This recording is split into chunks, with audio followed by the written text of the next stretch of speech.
So today we're going to make savory comfort foods, and whenever I think of comfort foods I always think of cheese. So we're going to make mac and cheese, and we're also making a grilled cheese sandwich today.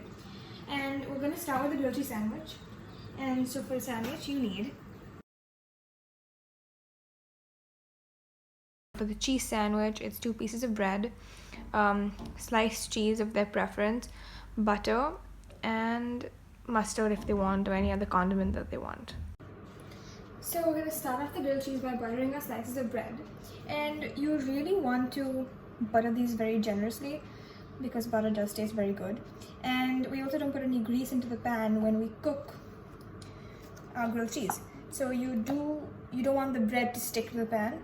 So that's why the butter acts as the grease for the pan. So for the cheese today, I'm going to be using Gouda, and that's just because it's my favorite kind of cheese.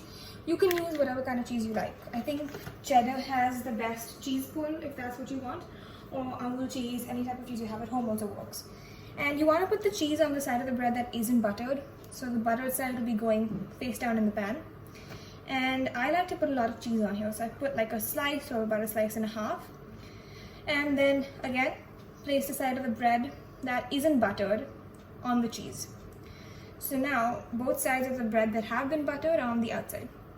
And I'm just going to put this on the pan. And the pan is on a high flame, and you want to let it sit there for a few minutes so that I can develop that crust, as everyone says. And you can flatten it down with something if you want. So the sandwich has been on the flame for about a minute. I'm gonna press it down with something. So I have a kitchen utensil, I don't know what this is called, but I'm gonna use it to press down so that it really gets nice and toasty. So now that the grilled cheese has been cooking on one side for about 90 seconds or like 2 minutes, I'm just gonna flip it and see what it looks like. So that's what it looks like on one side. And I'm just gonna let the second side cook as well. And this is obviously a homemade grilled cheese, so it's not the best looking, but it's super quick and easy, and it's a great food. It's a great comfort food, and you can whip it up really quickly and it tastes really good. So the sandwich has been cooking on the second side for about a minute now, and I can see the cheese melting and looking all melty and lovely, and it looks like it's done. I just flipped the sandwich over again, and this is what the second side looked like. So it looks like it's done. I'm going to turn off the heat and put it onto a plate. I'm just going to put the sandwich on the plate like that. And I think the most popular way to cut it is into triangles. So cutting it. And that's what it looks like. Oh, you can see all the steam and the cheese.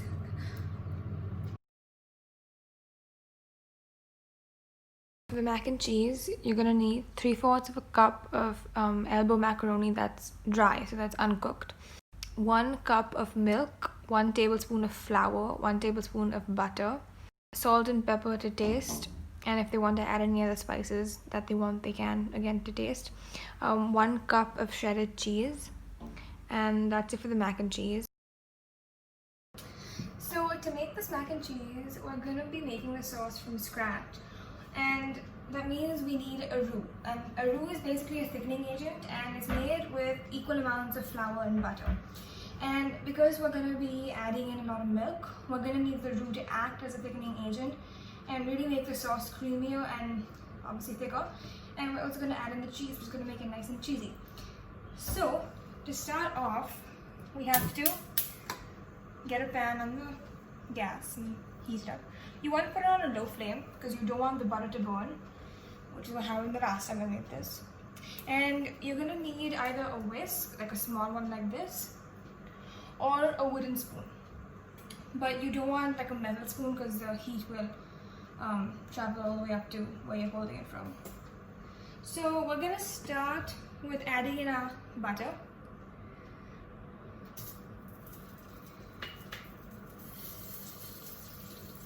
And if you heard that sizzle, it means that my pan was too hot, so I need to lower the flame on that. So we're gonna let our butter melt, and after your butter is melted completely, you're going to add in your flour. And like I said before, it's equal amounts of flour and butter because we're making a roux.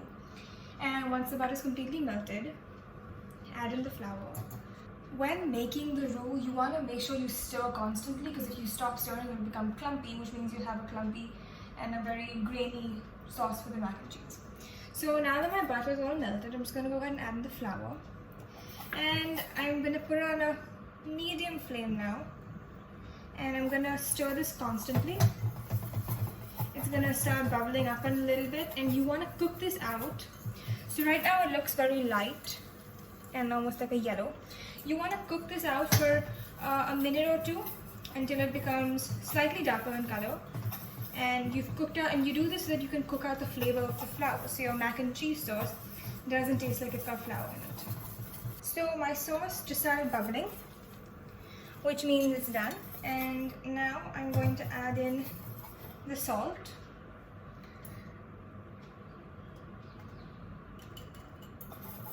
And just stir it. And all of this is while the pot or the pan is on low flame. Now here I have some milk, and as you can see, it's quite a lot of milk. So you want to add this in little by little. You don't want to add it in all at once, because you don't want the milk to burn, you don't want it to get scalded, and you also don't want any lumps in your sauce. So I'm adding in just a little bit, and then I'm going to continue adding more.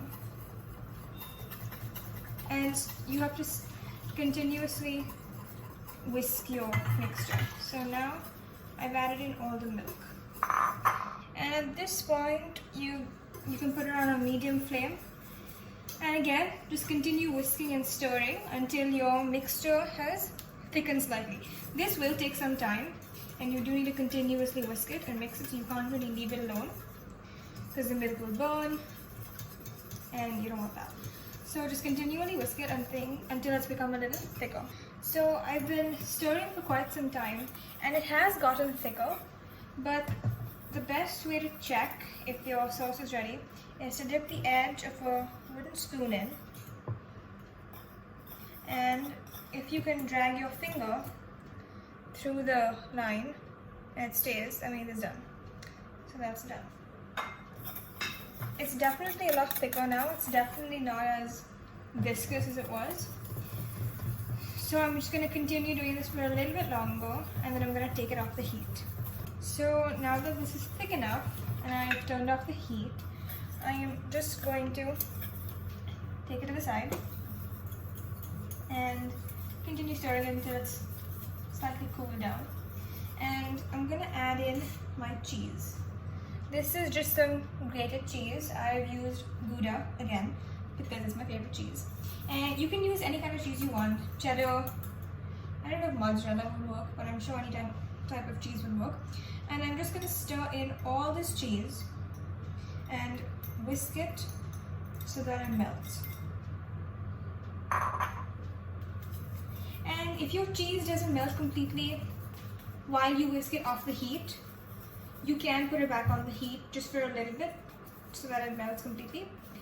But if it's shredded cheese and your pot is very hot, as you can see mine is from the steam coming off of it, it should melt in very easily.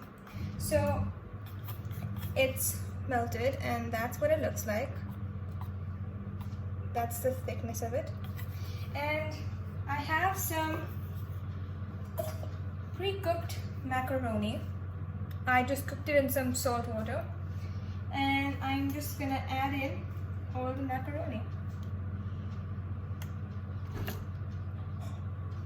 And you're just going to mix this together.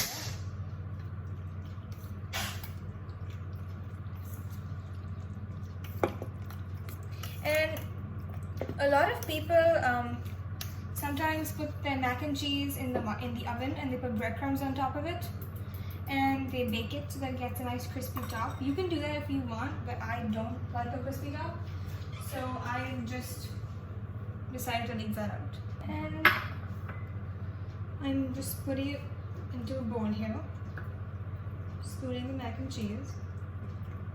And if you wanted to add any spices like chili flakes or oregano or even some dry mustard, you should add that in when you add in the salt.